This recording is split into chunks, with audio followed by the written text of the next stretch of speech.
That's not a budget projection. That's not a forecast. That's not a budget projection. That's not a forecast. That's the tidal wave of capital President Trump claims he's already secured to flow back into American soil.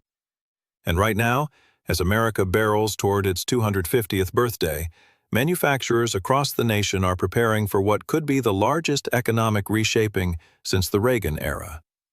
But here's the catch. While tax cuts have been extended and energy dominance is being aggressively pursued, one critical piece remains uncertain: trade policy. Tariffs are the weapon of choice, but without clarity on deals like USMCA, billions in investment decisions hang in limbo. Add to that a political firestorm over AI data centers draining the power grid, immigration reform splitting Washington, and 433,000 manufacturing jobs sitting empty, and you've got an economy standing at a crossroads. The framework is there, but will the foundation hold? Let's break it down. The National Association of Manufacturers is launching its 2026 Manufacturing Tour tomorrow, kicking off at the Rock and Roll Hall of Fame in Ohio. The timing is deliberate. America is less than 4 years away from its 250th anniversary, and President Trump has made it abundantly clear. Manufacturing is coming home. NAM President and CEO Jay Timmons sat down with Maria Bartiromo to discuss what this moment means for American industry and the obstacles still standing in the way. President Trump has publicly stated that he's secured $18 trillion in new capital commitments aimed at reshoring American manufacturing. That's not incremental investment, that's a generational shift. But Timmons is careful to frame this as a policy framework, not a done deal. Here's what's already in place: tax reform renewal. The 2017 Trump tax cuts, which Timmons calls rocket fuel for the economy, have been extended.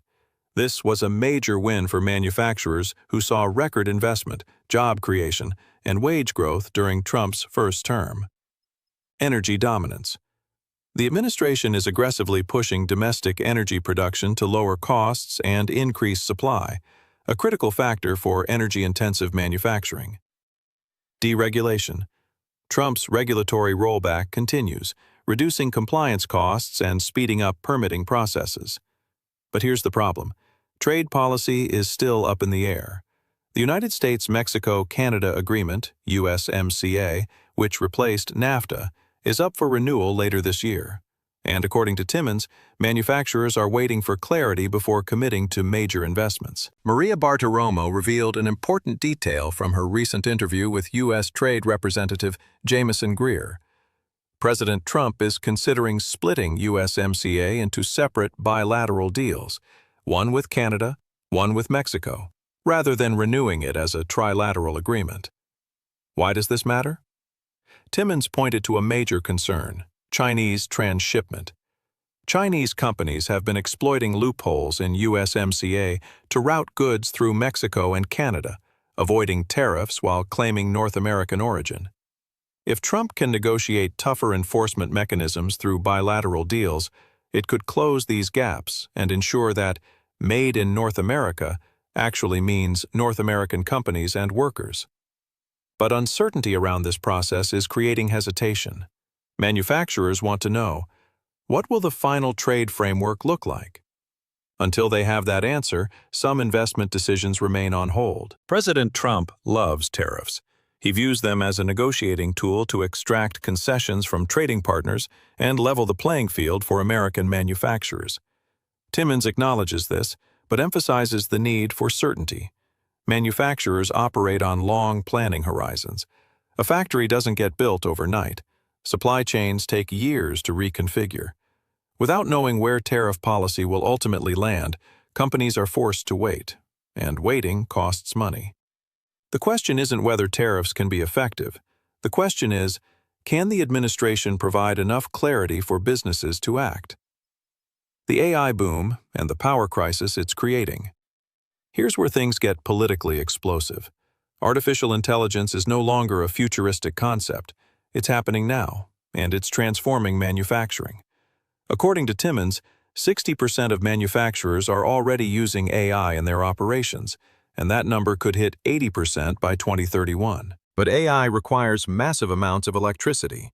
Data centers, which power AI systems, are energy hogs, and that's triggering a political backlash. Senator Bernie Sanders called for a nationwide pause on data center development last month, arguing that these facilities are driving up electricity costs for ordinary consumers. Since then, 25 AI projects have been canceled or postponed, a 56% increase month over month. President Trump's trade advisor, Peter Navarro, laid out the administration's position. Data center operators need to pay for the full cost of the electricity they consume, not just the kilowatt hours, but also the grid resiliency their demand impacts. Timmons agrees there's a problem, but he frames it differently. The issue isn't that data centers use too much power, it's that America's electrical grid is outdated. Much of it was built 50 to 70 years ago. Demand is surging, but supply infrastructure hasn't kept pace. His solution? Federal incentives to supercharge grid modernization. Expand capacity. Improve reliability. Make the grid capable of handling 21st century energy demands. Without that, America risks falling behind in the global AI race, even as Trump makes AI dominance a national priority. Here's a stat that should alarm everyone. American manufacturers have 433,000 open jobs they can't fill. That's not a skills mismatch, that's a labor shortage. Timmons didn't shy away from a politically controversial solution: immigration reform. Specifically, he endorsed the Dignity Act, introduced by Florida Congresswoman Maria Elvira Salazar, which focuses on meeting America's economic needs while securing the border. This is a tightrope walk. Trump's base is heavily focused on border security and reducing immigration, but manufacturers are desperate for workers. Timmons argues you can do both: secure the border and create a legal, reliable immigration system that brings in the skilled labor American factories need. The question is whether Congress has the political will to pass it. Maria pressed Timmons on a prediction from the CEO of Anthropic, who claimed that AI will eliminate 50% of entry-level and white-collar jobs within 1 to 5 years. Timmons pushed back, not by denying AI's disruptive potential, but by reframing the conversation. He pointed to history. 100 years ago, people feared that radios and phonographs would destroy the music industry. It didn't happen. Technology doesn't eliminate work, it transforms it. He calls the jobs of the future new-collar jobs, roles that blend technical skills, digital literacy, and hands-on manufacturing expertise. These aren't traditional blue-collar or white-collar positions. They're something new, and they're in high demand. The president has been clear. America needs more electricians, engineers, plumbers, and technicians. These are the roles that will power the AI economy, build out the grid, and keep factories running. But filling them requires a workforce development revolution, and that's part of what NAM's 2026 manufacturing tour is designed to promote. The pieces for an American manufacturing renaissance are on the table.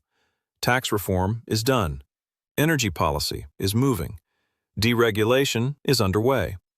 Investment commitments, at least on paper, are staggering. But 3 massive uncertainties remain. Trade policy clarity. Until USMCA's future is settled, investment decisions will remain cautious. Grid infrastructure. Without modernization, AI ambitions and manufacturing growth will hit a power ceiling. Workforce supply.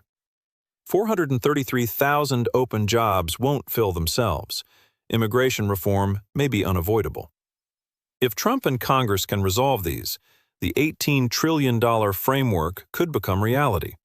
If not, it risks becoming the biggest economic what-if of the decade. The clock is ticking. America's 250th birthday is less than 4 years away, and the world is watching.